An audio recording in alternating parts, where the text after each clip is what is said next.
শ্যামল যাচ্ছি জলের মধ্য দিয়ে।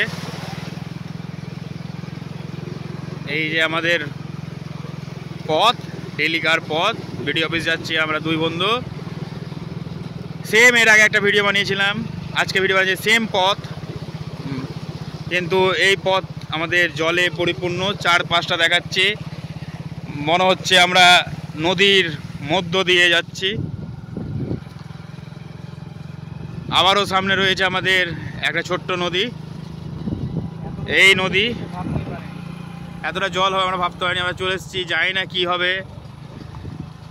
আমরা চলে যাচ্ছি, কোথায় যে খাদ আছে বুঝতে পারছি না।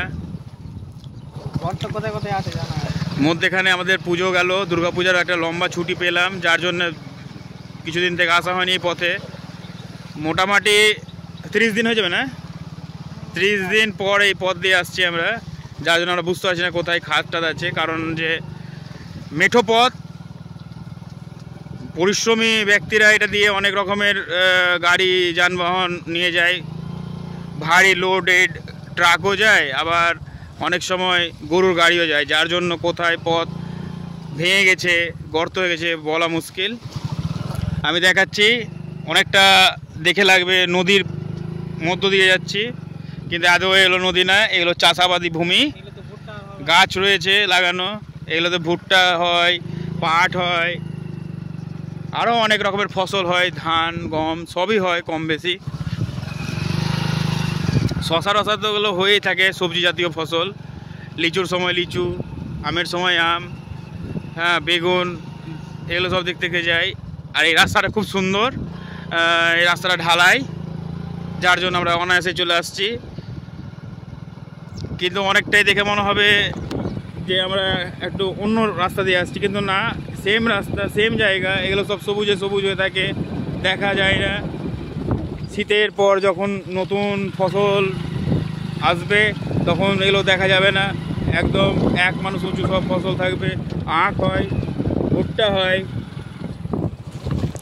তো সব ভরে থাকে। এই বর্ষার সময় আমি ভিডিওটা করে রাখলাম, এর আগে একবার গ্রীষ্মকালে একবার করেছিলাম। ধানের গাছ দেখাতে হবে। হ্যাঁ, অনেকে তো দেখে না। না, এগুলো বেগুন গাছ।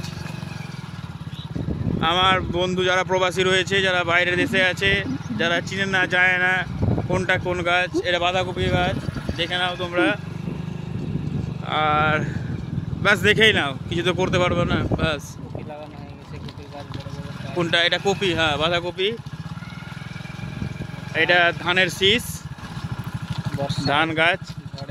ধান গাছগুলো পড়ে গেছে, হাওয়া অধিক হাওয়ার ফলে এরকমভাবে নুইয়ে গেছে গাছগুলো।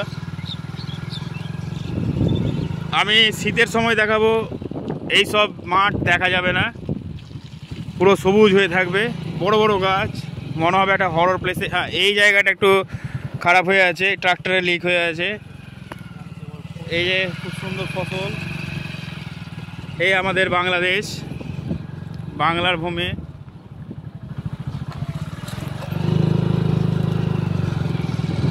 বাংলাদেশ, এই বাংলাদেশ বলতে বাংলাদেশ ওটা না, বাংলাদেশ এককালীন ভারতবর্ষ যখন ব্রিটিশ স্বাধীনতা পাওয়ার আগে একত্রেই ছিল, বাংলাদেশ পশ্চিমবঙ্গ মিলে বঙ্গ ছিল, বঙ্গদেশ, সেইটা হিসাবে আমি বলছি। এটা প্রপারলি বাংলাদেশ মানে না, এটা ইন্ডিয়ার বাংলাদেশ। ধনধান্যে পুষ্পে ভরা, হ্যাঁ আমাদের এই বসুন্ধরা। তো এই ধনধান্যের ক্ষেত দেখাচ্ছি, আপনারা দেখুন। দূরে ওই রয়েছে লিচুর বাগান, কত সুন্দর। বৃষ্টি হওয়ার পর একটা সিল্কি লাইট, সূর্যের আলো পড়ছে, খুব সুন্দর মনে হচ্ছে, পাহাড়ের মতো এই দৃশ্য দেখার মতো। এখানে আবার বাগান আছে, এখানে হয় কুমড়া, কচু, সব রকম ব্যবস্থা আছে। আপনি যদি একটা ব্যাগ নিয়ে এই মাঠে আসেন, তাহলে ব্যাগ ভর্তি করে একটা, হ্যাঁ ফসল, ওই যে ওখানে একজন যাই হোক ইয়ে করছে আর কি, মানে তার যে অতিরিক্ত কি বলবো বর্জ্য পদার্থ সেটা ত্যাগ করছিল, দেখালাম। এগুলো মাঠে হয়ে থাকে, এগুলো পাটকাঠি। এই সময় এরকম পাটকাঠি মানে তৈরি পাট থেকে ছুটিয়ে শুকানো হয়, সেটা জ্বালানি কাজে ব্যবহৃত হয়। কুমড়ো দেখতে পাচ্ছেন, কুমড়ো। আর অনেকটাই শুকনো পথে চলে এসেছি।